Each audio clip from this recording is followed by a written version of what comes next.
Hi hello నమస్తే అండి. Welcome back to our channel. ఎన్నో ప్రయోజనాలున్న మునగాకుతో ఈరోజు సాంబార్ చేద్దామండి.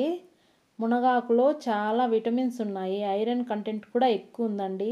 మునగాకు తినని పిల్లలకి ఇలా సాంబార్ చేసి పెట్టారంటే చాలా ఇష్టంగా తింటారండి. మునగాకు సాంబార్ ఎలా చేయాలో చూద్దామండి. మునగాకు క్లీన్ చేసుకొని ఇలా ఒలిసి పెట్టేసుకోండి. 3 కప్పుల మునగాకు తీసుకుంటే సరిపోతుందండి. తర్వాత పెసరపప్పు 1/2 కప్ అండి.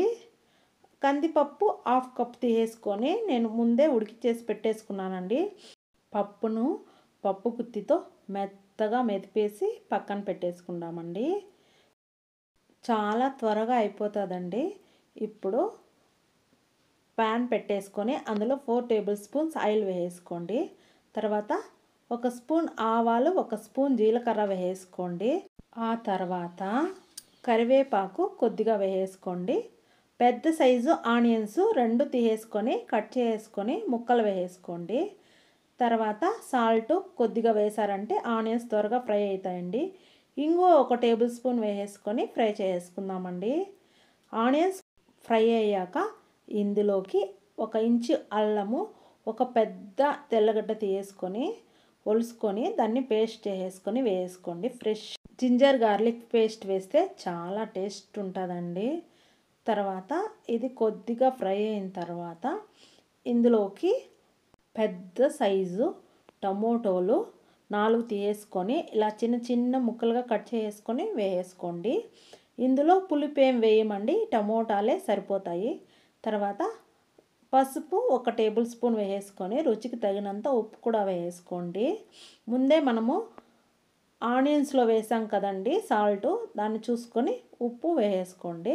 టమోటాలు త్వరగా మగ్గడానికి మూత పెట్టేసి మగ్గిచ్చేసుకుందామండి. ఇలా కొద్దిసేపు మూత పెట్టేసామంటే టమోటాలు మగ్గిపోతాయండి. చూడండి, టమోటాలు బాగా మగ్గిపోయాయి. ఒకసారి గరిటె తీసేసుకొని కలిపేసుకొని ఇందులోకి 1 tablespoon dhania powder, 1 tablespoon red chilli powder అండి. మీరు కారం తినేదాన్ని బట్టి వేసుకోండి. తర్వాత మెంతి పొడి 1/2 టీ స్పూన్ వేసుకొని ముందే మనం మెదిపి పెట్టుకున్న పప్పు కూడా వేసుకొని కలిపేసుకుందామండి. ఇందులోకి కొంచెం నీళ్ళు కూడా వేసుకోవాలండి. ఇంచుమించు 1 లీటర్ వరకు నీళ్ళు పడతాయండి. వేసిన తర్వాత బాగా కలిపేసుకోవాలండి. ఇప్పుడే ఉప్పు కారం అంతా అడ్జస్ట్ చేసేసుకోండి. తర్వాత కొద్దిగా కరివేపాకు, 2 పచ్చిమిరపకాయలు ఇలా చీలికలుగా చేసి వేసేసి మూత పెట్టి 10 నిమిషాలు ఇలా సాంబార్ మరగనివ్వండి. తర్వాత మనం ముందే శుభ్రం చేసి పెట్టుకున్న మునగాకు కూడా ఇందులో వేసి ఒకసారి బాగా కలిపేసుకోండి. కలుపుకొని మూత పెట్టేసుకోండి.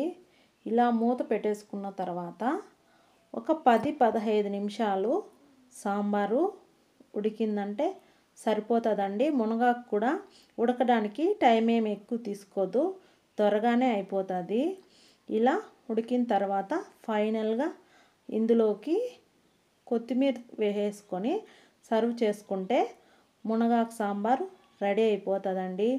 మునగాకు పిల్లలు ఎక్కువ ఇష్టపడరు కదండి. ఇలా సాంబార్ చేసి పెట్టండి, చాలా ఇష్టంగా తింటారండి.